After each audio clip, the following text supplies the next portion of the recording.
Ini merupakan hal yang wajar terjadi pada setiap learners ketika mereka mulai belajar bahasa Inggris. Tapi di sini kamu sudah berani untuk keluar dari zona nyaman kamu. Jangan jadikan grammar sebagai priority kamu untuk dipelajari.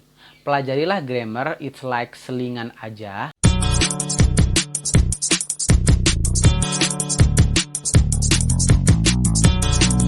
Hi everyone, welcome back to my channel.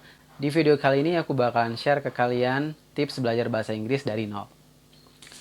But before going started, I'm gonna remind you yang belum subscribe, tolong subscribe. Thank you. Oke, tanpa basa-basi, yang pertama, ini adalah tips psychology, jadi ini berhubungan banget sama mental kamu.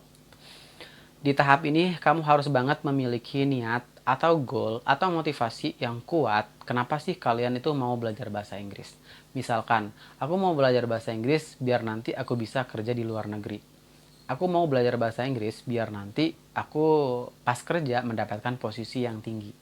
Aku mau belajar bahasa Inggris biar nggak kudet, karena bahasa Inggris itu bahasa global, misalkan seperti itu. Motivasi yang kuat menjadi alasan yang kuat juga bagi kalian untuk tetap bertahan ketika kalian sudah mulai merasa bosan belajar bahasa Inggris. Ketika kamu berpikir, belajar bahasa Inggris itu susah, kamu bakal ingat sama goal yang udah kamu set. Jadi, kemungkinan untuk give up itu lebih sedikit. Selanjutnya, setelah kamu memiliki motivasi yang kuat, memiliki alasan yang realistis dalam belajar bahasa Inggris, lalu mulailah berkenalan dan memahami vocab atau frase dalam bahasa Inggris. Kalau dalam tahap ini kamu merasa bingung dapetin vocabnya itu dari mana, kamu bisa googling atau cari-cari di internet. Kamu bisa searching di situ basic vocabulary dalam bahasa Inggris atau kosakata bahasa Inggris yang digunakan sehari-hari seperti itu. Di situ bakalan banyak banget kosakata yang bisa kamu pakai. Memahami vocab dan frase itu lebih baik dilakukan terlebih dahulu daripada kamu mempelajari tentang grammar. Dengan vocab yang kamu miliki, tanpa susunan kalimat yang perfect, pesan kamu bakalan tersampaikan. Misalkan ya, kamu berada dalam situasi dan di situ kamu harus ngomong pakai bahasa Inggris. Kita bakalan bilang begini, "Oh, excuse me, I forgot to bring my book. Do you mind if I take the book in my room, please?" Kamu mungkin cukup bilang, "Permission, I take my book." Di situ kita sudah paham kalau kamu mau mengambil buku.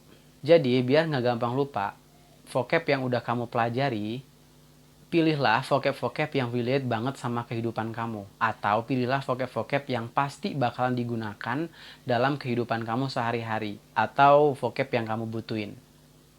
Setelah kamu merasa banyak menghafal vocabulary, selanjutnya yang harus kamu lakukan adalah mempelajari frase-frase dalam bahasa Inggris.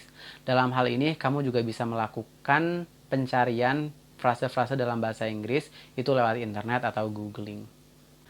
Selanjutnya adalah carilah hal-hal yang kamu sukai atau hal yang menjadi hobi kamu. Dalam tahap ini, kamu harus tahu banget apa sih yang menjadi kesukaan kamu atau hobi kamu. Misalnya kamu suka olahraga, kamu suka musik, kamu suka makeup, atau kamu suka sama salah satu selebriti. Of course, kamu bakalan nggak bosen ketika kamu mencari informasi-informasi yang berkaitan dengan hal yang menjadi hobi kamu itu tadi. Carilah informasi tentang hal-hal yang kamu suka itu tadi dalam bahasa Inggris. Tontonlah video atau artikel-artikel yang menyediakan informasi tentang hal-hal yang kamu sukai dalam bahasa Inggris. Kalau kamu merasa video yang kamu tonton atau artikel yang kamu baca itu susah, kamu bisa turunin levelnya. Untuk pertama, mungkin kamu bakalan ngerasa asing banget, merasa nggak nyaman banget dengan situasi ini. Kamu merasa informasi yang kamu dapetin itu sedikit atau nggak maksimal kamu dapetin.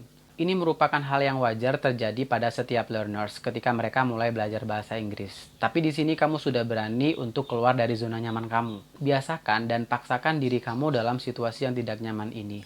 Karena di sini kamu bakalan banyak belajar dan kamu bakalan berkembang. Setelah kamu banyak belajar vocab dalam bahasa Inggris, frase dalam bahasa Inggris, lalu mulailah dengan grammar.